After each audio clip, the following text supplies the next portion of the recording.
Assalamualaikum warahmatullahi wabarakatuh. Di sini kami akan mempresentasikan mengenai rangkaian kombinasional dan rangkaian sekuensial.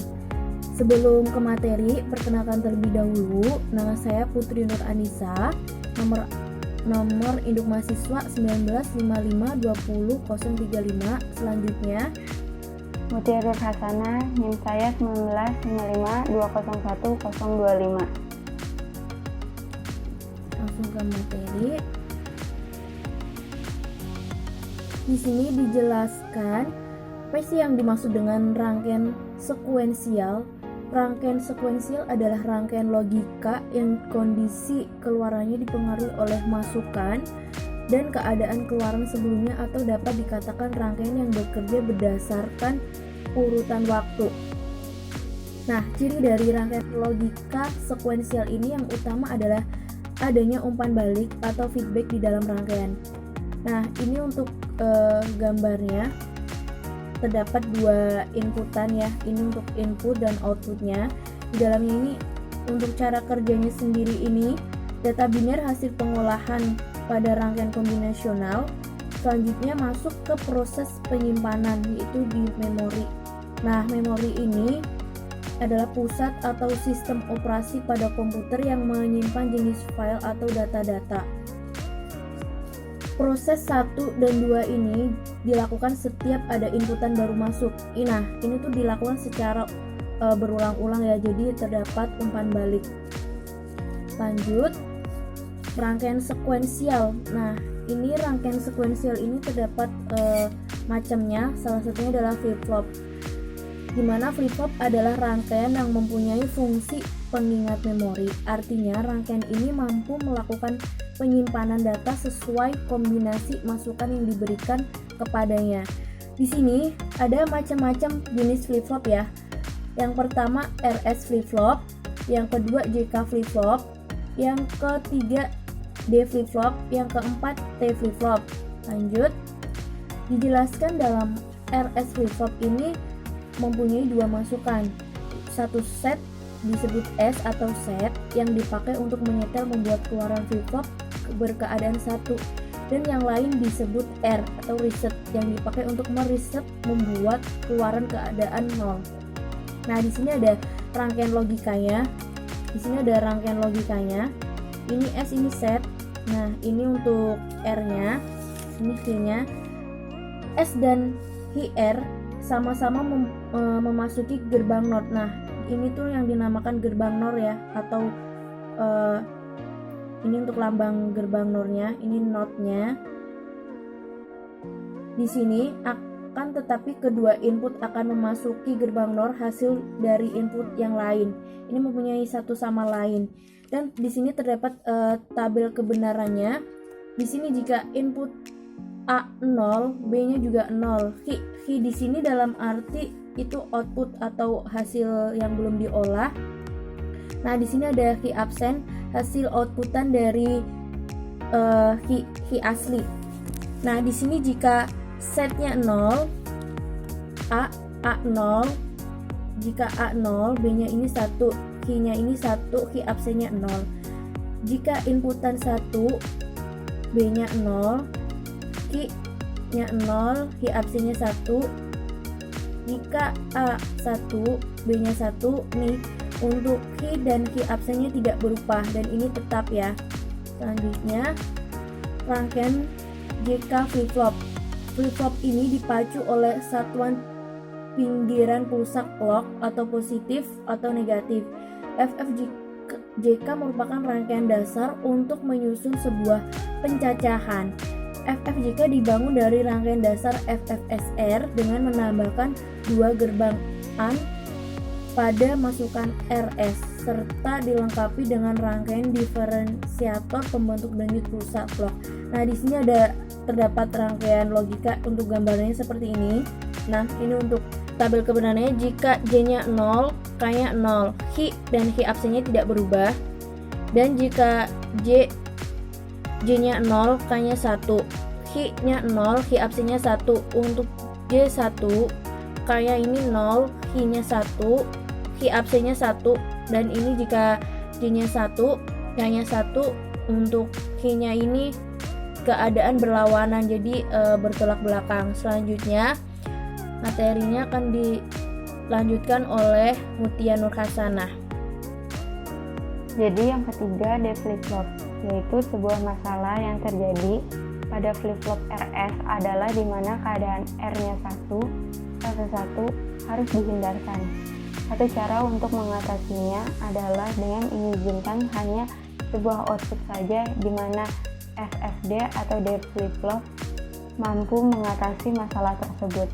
Rangkaian logikanya ada di sebelah kiri dan tabel kebenarannya ada di sebelah kanan.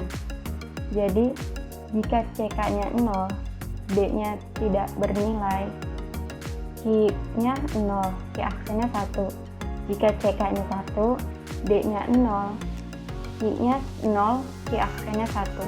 Jika CK-nya 1 dan D-nya 1, maka outputan Q-nya 1, Q aksennya 0. Yang keempat adalah T flip-flop. Inputan T merupakan satu-satunya masukan yang ada pada flip-flop jenis ini, sedangkan keluarannya tetap 2.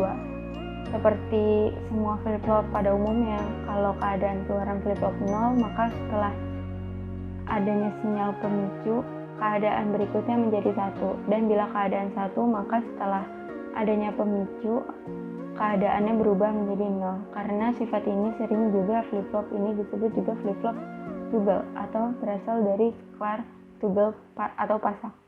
Rangkaian logikanya ada di sebelah kiri dan tabel kebenarannya ada di sebelah kanan. Jika T-nya 0, Q-nya tetap Q biasa, Q aksennya tetap Q aksen. Jika T-nya 1, maka Q normalnya bernilai Q aksen dan Q aksen akan bernilai Q normal. Jika T-nya 0, maka Q aksen. Jika Q aksen, outputannya itu adalah Q normal. Jadi T1, Q-nya biasa, Q aksennya tetap Q aksen. Selanjutnya adalah counter. Rangkaian counter adalah penghitung atau logika sekuensial yang dapat dipergunakan untuk menghitung jumlah pulsa masuk dan dinyatakan dengan bilangan biner. Sesuai dengan namanya, 4-bit binary counter adalah suatu rangkaian logika yang terdiri dari 4 buah flip-flop yang mampu melaksanakan perhitungan sampai bilangan 16. Gambar rangkaian counternya sebagai berikut di sebelah kanannya. Selanjutnya akan dijelaskan oleh Yahya. Sebelumnya terima kasih atas penjelasannya kepada Tia. Di sini saya akan membahas tentang beberapa model-model dan jenis-jenis dari tipe rangkaian kombinasional. Yang pertama itu adalah encoder. Di sini encoder itu bisa dapat diartikan menjadi sesuatu peralatan yang digunakan untuk merubah suatu kondisi input menjadi kondisi tertentu. Dan kondisi tersebut dapat dikembalikan lagi seperti semula dengan menggunakan rangkaian decoder. Encoder itu sendiri dapat digunakan karena dengan encoder kita juga dapat menghemat jalur ataupun untuk menyesuaikan input supaya dapat diproses oleh rangkaian tersebut. Sebenarnya ada banyak jenis, diantaranya adalah encoder 16 ke 4, encoder 8 ke 3, encoder keypad ataupun tombol lain. Biasanya sebagainya ada banyak macam. Di gambar berikut ini menunjukkan skema dari rangkaian encoder. Contoh sederhana dari penggunaan encoder itu sendiri kita bisa lihat dari penggunaan tombol pada tombol kalkulator. Selanjutnya adalah decoder. Decoder itu merupakan sebuah alat yang dimanfaatkan untuk memberikan sebuah proses decoding sehingga membuat kita bisa menerima informasi yang asli. Decoder itu juga bisa didefinisikan sebagai serangkaian logika yang berguna untuk menerima masukan ataupun input biner yang kemudian mengaktifkan salah satu output dengan berdasarkan ukuran pada biner tersebut. Sebenarnya dengan kata lain, Decoder itu adalah semacam serangkaian yang mampu mendeteksi kode-kode tertentu. Output dari decoder itu tidak lain hanya syarat minimumnya saja, karena untuk memenuhi variabel dari input N ketika diaktifkan. Biasanya penggunaan rangkaian decoder itu digunakan oleh sistem audio untuk mengubah audio analog menjadi audio digital. Oke, yang ketiga adalah tentang rangkaian multiplexer. Multiplexer itu sendiri itu adalah bagian dari logical combinational atau rangkaian kombinasional yang dirancang untuk mengalihkan salah satu dari beberapa jalur input ke satu jalur output yang umum. Biasanya multiplexer itu beroperasi seperti saklar yang rotasi ganda. Posisi kerja sangat cepat yang menghubungkan atau mengendalikan beberapa saluran input yang disebut channel satu per satu ke output. Biasanya contohnya sih kalau diambil contoh seperti tuner yang ada di dalam radio untuk memilih channel radio, itu contoh dari penggunaan multiplexer. Ada fungsi lain untuk penggunaan multiplexer ini. Yang pertama itu biasanya digunakan sebagai data routing atau perjalanan data. Selanjutnya multiplexer juga sering digunakan untuk memilih sebuah alur data dari satu asal ke bentuk asal satu tujuan yang lain. Terus yang ketiga adalah biasanya digunakan untuk pengurutan dari sebuah operasi. Yang terakhir biasanya digunakan untuk konversi bilangan pada rangkaian dari rangkaian paralel ke rangkaian seri. Sebenarnya sih masih banyak contoh-contoh lain dari penggunaan multiplexer, tapi saya cuma merangkum menjadi 4 saja. Selanjutnya yang keempat itu adalah demultiplexer atau biasa disebut demux. Ini adalah kebalikannya dari multiplexer yang tadi saya jelaskan. Rangkaian logika yang menerima satu input data untuk kemudian mendistribusikan input tersebut ke beberapa input yang tersedia. Bisa 2 atau lebih.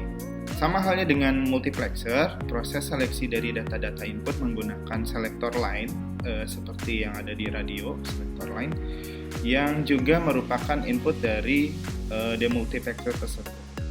Beberapa contoh penerapan demultiplexer itu biasanya digunakan seperti arithmetic logic unit yang ada di dalam komputer. Oke, yang terakhir itu adalah rangkaian adder. Dari bahasanya sendiri saja kita sudah bisa mengartikan bahwa rangkaian ini berfungsi untuk menjumlah. Adder itu biasa ada di dalam sistem ALU atau arithmetic logical unit yang biasa digunakan untuk menjumlahkan bilangan, karena adder biasa digunakan untuk memproses sistem operasi aritmatika. Kadang juga adder disebut sebagai rangkaian kombinasional aritmatika.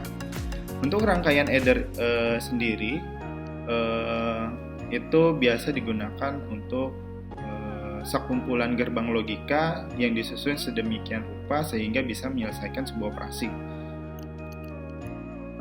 Tidak lain karena mungkin rangkaian adder itu sendiri itu memiliki konsep bilangan biner, yaitu bilangan yang memiliki 2 kondisi, yaitu kondisi hidup atau kondisi mati atau on atau off. Rangkaian adder sendiri itu sebenarnya terdiri dari berbagai macam, tapi saya nggak akan terlalu membahas ini terlalu jauh, jadi saya akan menjelaskan tentang macam-macamnya saja. Adder itu ada 3 jenis. Yang pertama adalah rangkaian half adder, terus yang kedua adalah rangkaian full adder, dan yang ketiga adalah rangkaian parallel adder. Oke, mungkin cukup begitu saja penjelasan dari kelompok kami. Kurang lebihnya mohon maaf. Wabillahi taufiq wal hidayah. Wassalamualaikum warahmatullahi wabarakatuh.